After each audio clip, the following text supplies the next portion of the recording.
Hi friends, welcome to my cross stitch channel. My name is Amanda May and this is Flosstube number 40.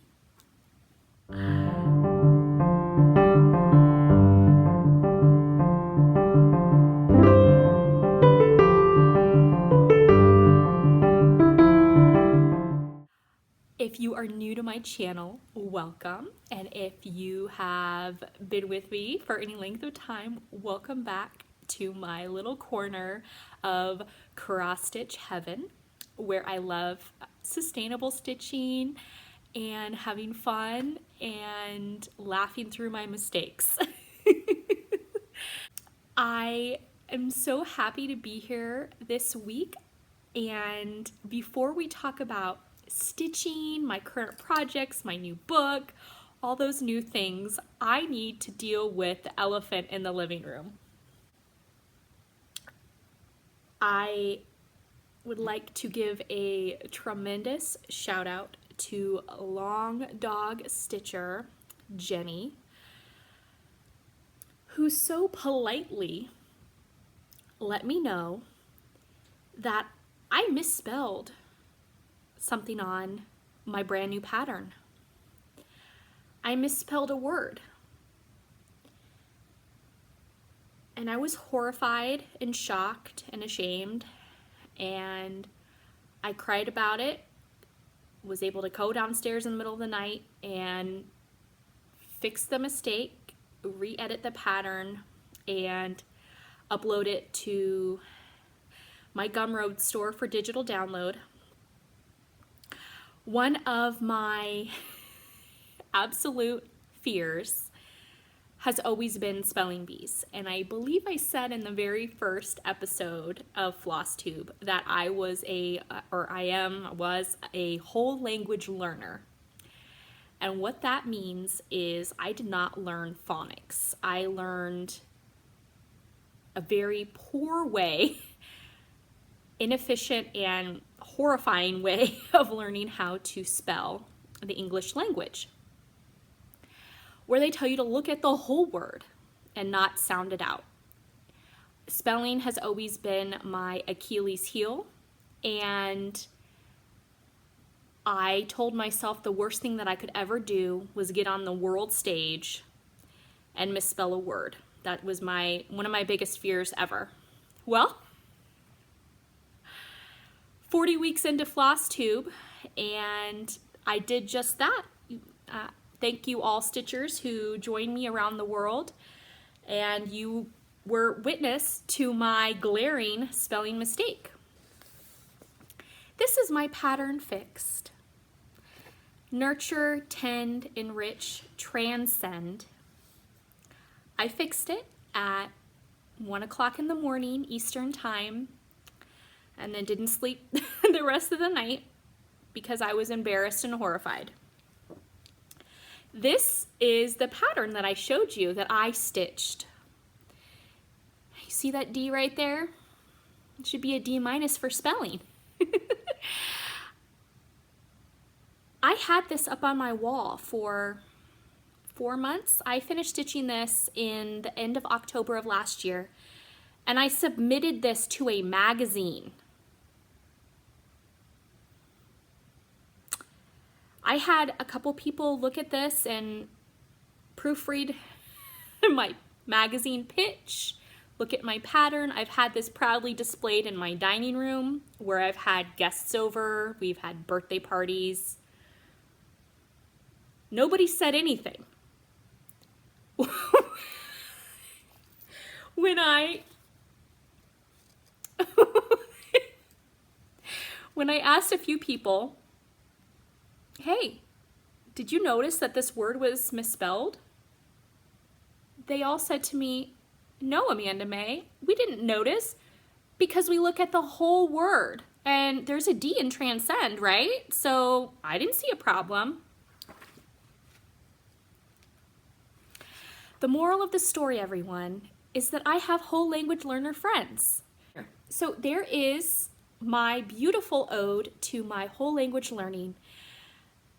I graduated summa cum laude with a Bachelor's of Arts degree. I went to graduate school and was a graduate fellow at Rutgers. And I cannot spell. Thank you all for recognizing that we make mistakes, and it took me a few days, but now I'm laughing about it, and hopefully you can laugh along with me. Look, even in the pattern, this is I have it spelled wrong. It's spelled correctly here. It's spelled correctly in the whole, in my,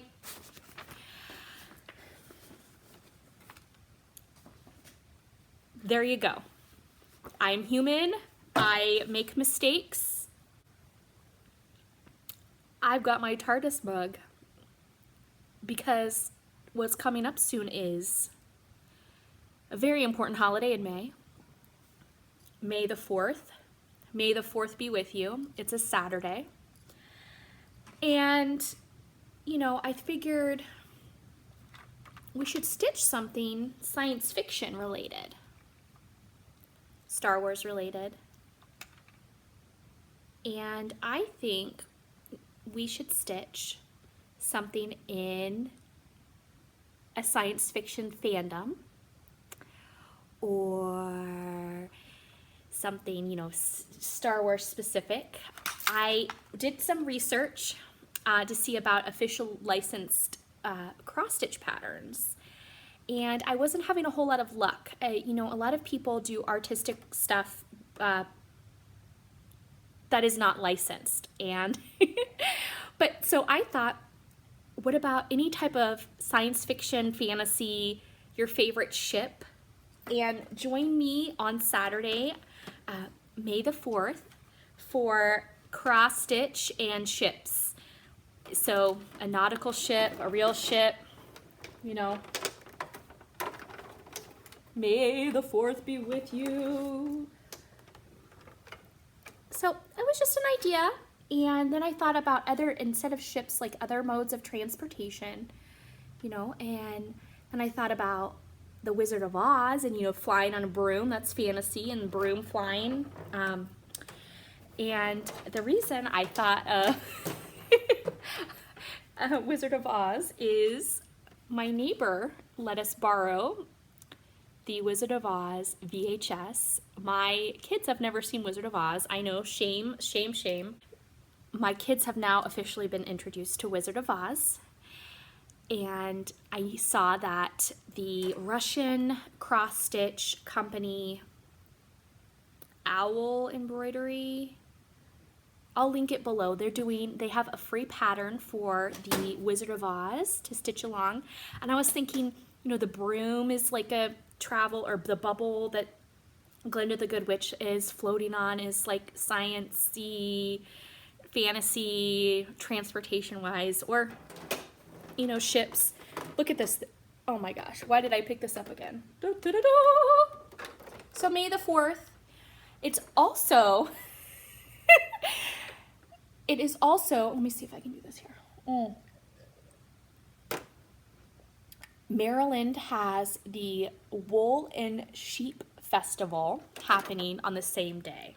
So I thought, okay, science fiction, fantasy, Wizard of Oz, and what else could we stitch? How about something with sheep or wool? I am hoping, crossing my fingers, that I can go to the Maryland Sheep and Wool Festival. We shall see. It looks really fun. Like I said before, though, I have a sensitivity to wool, so I'm not sure if I need to go wearing gloves and like a mask, or I don't know, just go look, don't touch anything. But apparently they've got button vendors, fibers, so felting fibers, all of that. There's some, I noticed that there's going to be some hand-dyed cotton fabrics, but a lot of it's wool felting and roving and weaving and spinning, and I'd love to go see all the other fiber arts and what they're doing. More fiber arts, Maryland Wool and Sheep Festival. I will put a link below, and if you're in the Mid-Atlantic region and you want to go to see more fiber stuff, there's an idea. I've never been before, but I've heard nothing but good things, that it's like a one-of-a-kind show. People come from all over the country and Canada to participate in the event, and there's going to be food vendors. So I'm really excited to go. Again, fingers crossed. My mom with 2 young kids that seem to just be perpetually getting sick. I'm like, why is everyone sick? Yeah, and then I see one of my kids licking, you know, a door handle. I'm like, oh, that's why. All right. Those are a couple things, you know, and I'm thinking for May the 4th, we'll do maythefourthsal, and I'll put down the hashtag and, you know, see what happens. Yay! Okay. The rest of the episode, I want to talk about, I got a book haul, so I want to show you some of the books that I have, one of the current projects that I'm working on, and my new book. So let's get started. Should we get started with my new project that I'm working on? Yes, let's do that. Okay, I am working on Prairie Schooler, one of the Prairie Fairies. And this is a used copy that I picked up. It's on cardstock, but I wanted to keep it a little safe, so I left it in the plastic. And so I wanted to start stitching this. And one of the things that I learned about myself is I am a impulse starter.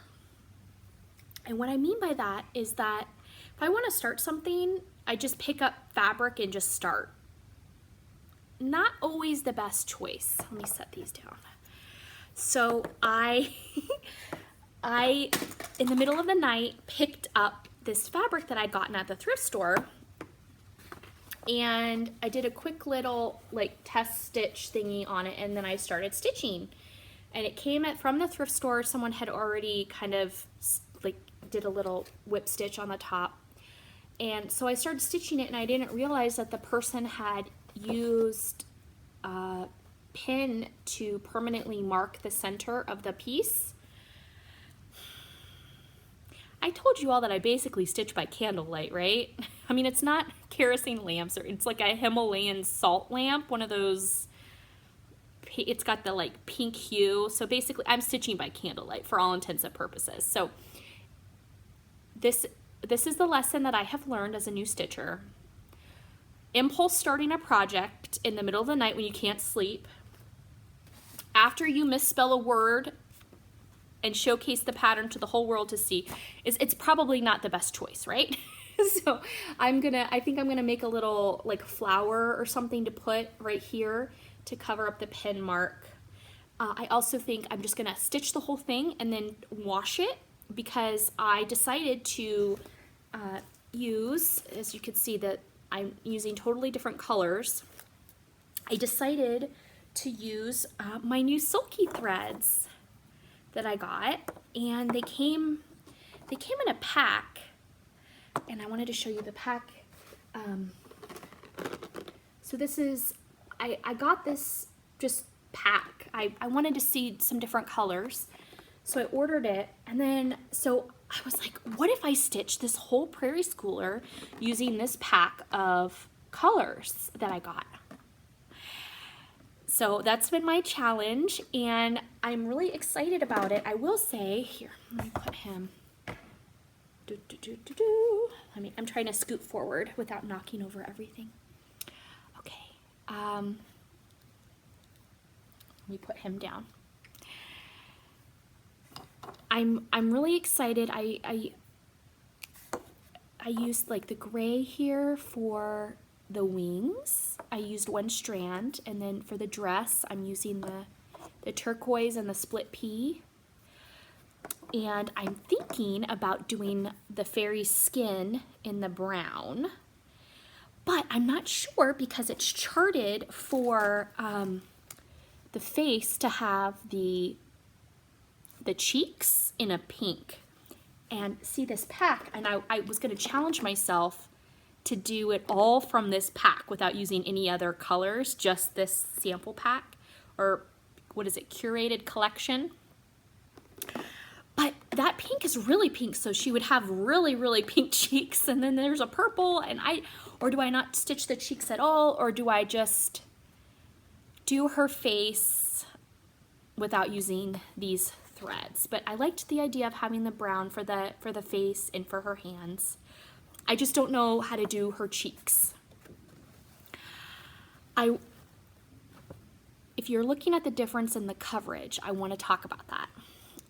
This black bird I stitched with one strand of the black here, and the coverage is not my favorite. I will say this is a 28 count fabric. As I have read and seen on other people's videos that talk about this thread, it is a 12 weight cotton, and it's best for 16 count Aida and above. So 16 count up to like a 25 count, and then like a 22 count hardanger. And then for even weave and linen, minimum for really nice coverage, minimum count of a 30 or a 32, and I would even go so far as saying 32 and not a 30. So what does this mean? This means that this fabric is a 28. I wanted to do an experiment. I'm sorry I didn't end the thread, so it's like dangling. I tried to do a video, a stitch with me video outside with children. It didn't work out, so I apologize for having a kind of a mid-stitch here. After doing the bird all in one, I decided to do her dress in 2 strands of the thread, which would be the equivalent of 4 strands of DMC floss. So 2 strands is the equivalent of 4 strands. So if you look at this, the bird is with 2 strands, because the 12 weight, 1 strand equals 2 strands of DMC. So it's considerably more bulky and considerably, let's just say that I have never done a dimensions kit. I've never done anything where I'm stitching with 4 strands of thread. So stitching using the equivalent of 4 strands on this has been very slow going for me. But it's been really cool to see the difference in the height and the texture. Again, her whole dress I did with 2 strands. The wings are with the 1 strand, and then her hair's 1 strand. And I'm really excited about it. If nothing else, this was a really good teaching and learning tool for me. I feel like I've utilized multiple components here. I've used a dirty piece of fabric that I have to clean, but I used washable thread. I didn't have to pull my palette because I bought a pre-packaged palette. I had the pattern in my stash. I'd wanted to stitch it, but those colors, I like bright colors, so then I got to do a full color conversion. And I attempted a Stitch With Me video. So I feel like all in all, this is all a win-win, right? And I appreciate you all going on this needle art journey with me as I'm learning and growing and making mistakes publicly. All right. That is the project that I can show you that I'm working on. I am working on 3 books that I am hoping to have published this year. I need to hire an editor and make sure that my spelling is appropriate. Again, I don't think I'm ever gonna live this down. Cheers to that.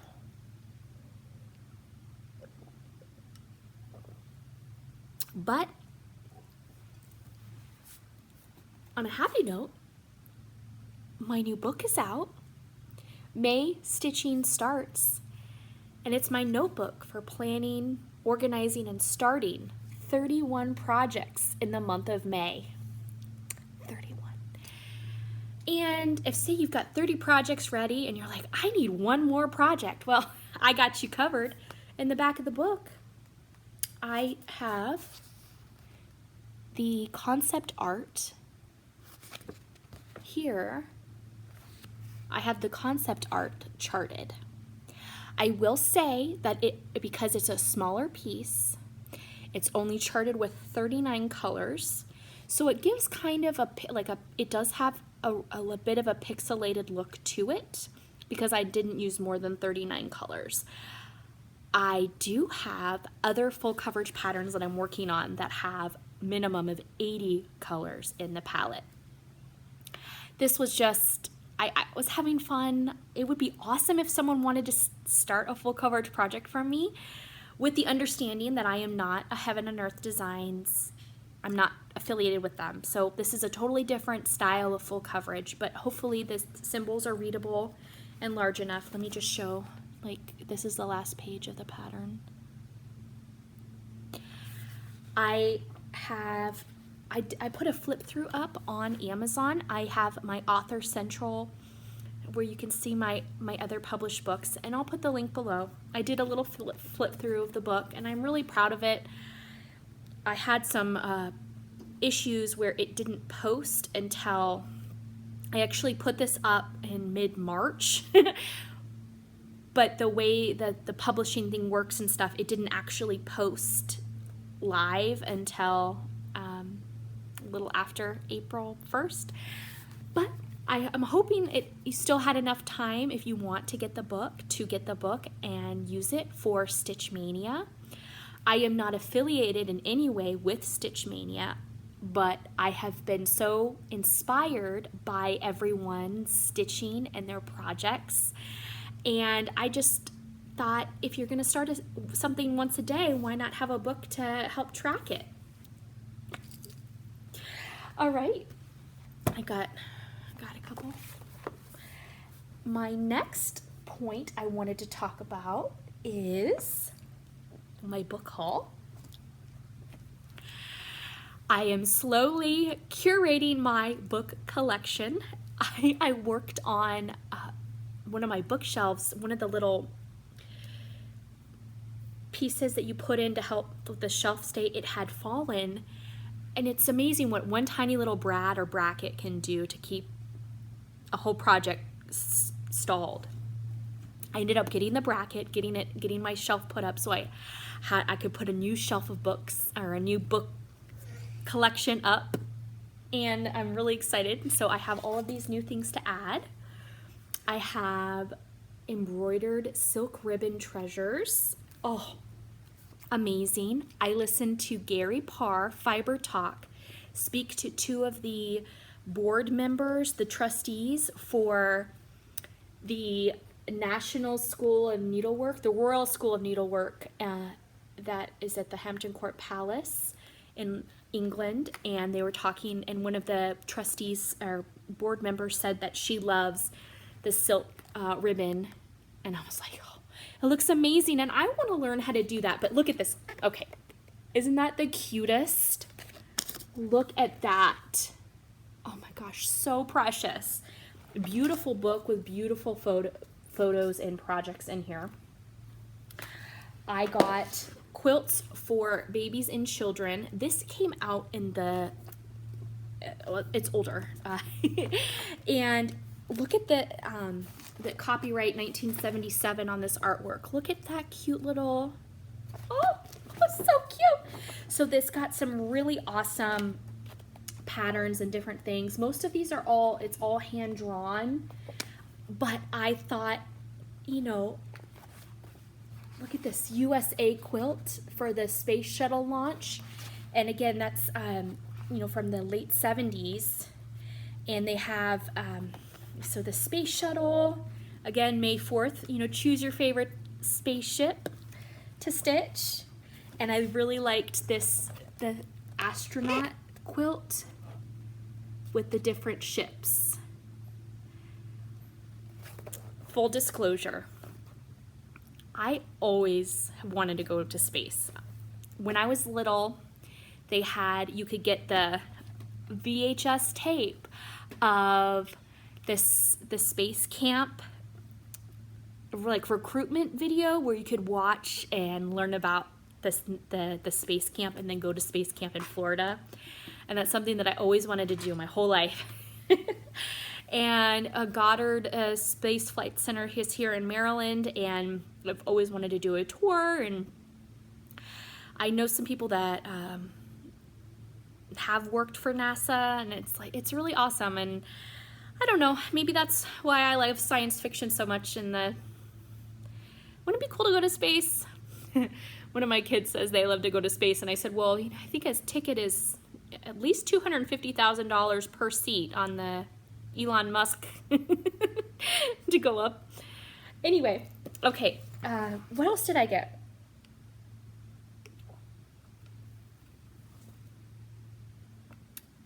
Yeah, you see that? The Great Granny Square Crochet Book. This book is so old, it literally fell apart, but it came home with me anyway.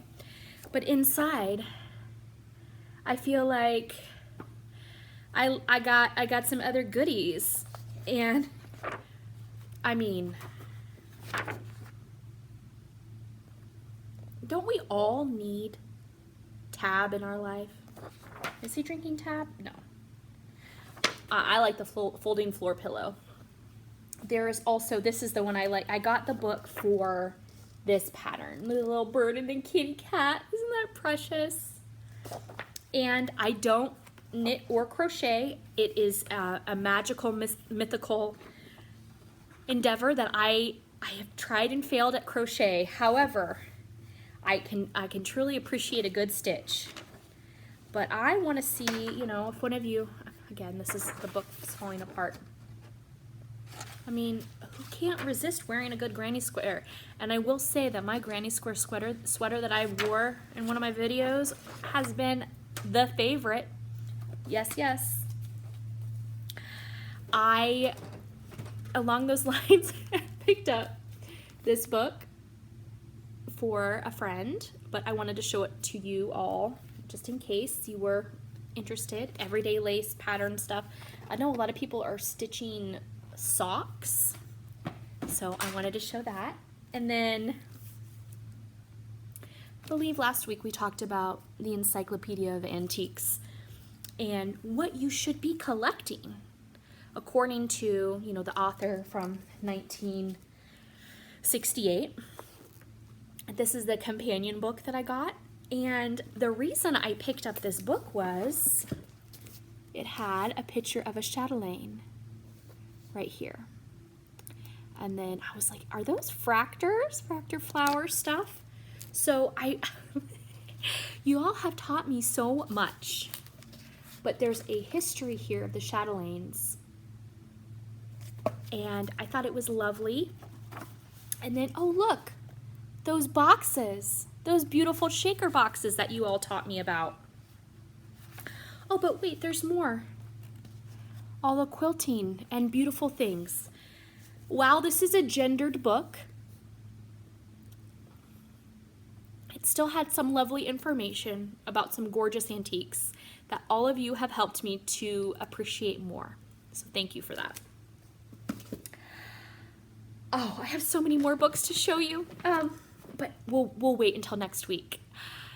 If you are kitting things up for Maynia, I wanted to give a quick little sustainable stitching, creative crafting containers tip, and that is don't be afraid to repurpose your like makeup bags and travel bag things.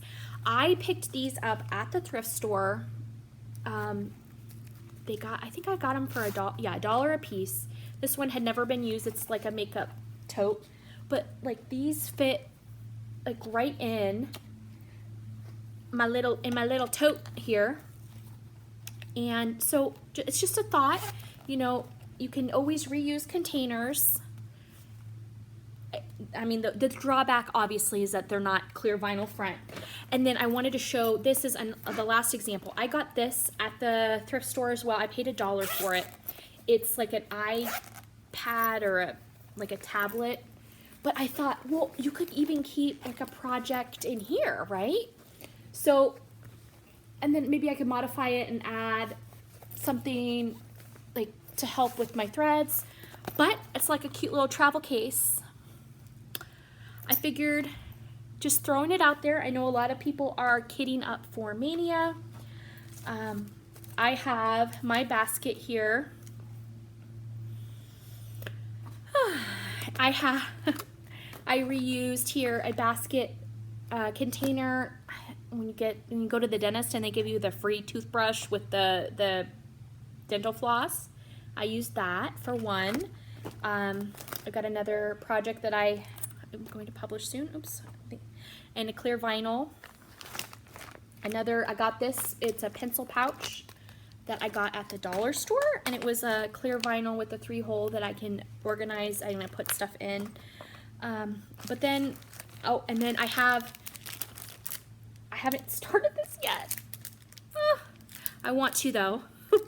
And then the rest of my projects are in Ziploc bags. Well, apart from one, I have one project bag that Tifa, Express Life Tifa made me and sent me. So I had that, but I can't show you because I have a secret project in there. All right. Oh, actually, maybe I can do a little quick. Yeah, I can go like this. So this is what Tifa made me, and I love it. My one and only project bag, and it is amazing, and I love it. But I didn't understand back when I first ever started watching Flosstube, and Priscilla and Chelsea, like Chelsea, every episode at the very beginning, she would hold up. I've been watching them for over like a year and a half now, but she would go, "We're the Real Housewives of Cross Stitch," and she would hold not the tissue. I had this just in case, but she would hold up her Ziploc bag bot, and she was making a joke that she should have stock in Ziploc, and I didn't understand because I was a very new stitcher. Well, zippy, zippy, zip. I understand now. I understand. And with that, thank you for joining me on this adventure. I apologize for my congestion. I have been sick all week, and I apologize for my whole language learning deficiencies. If you're interested in the correct spelling pattern, it is available. As are all below the links to all of my other patterns and things. I appreciate you. Thank you for joining me. Let me know if there is something that you would like me to design or something that you're interested in seeing from me as a designer or as a book author. I love feedback. Love to hear. Let me know. Have a great week. Happy stitching.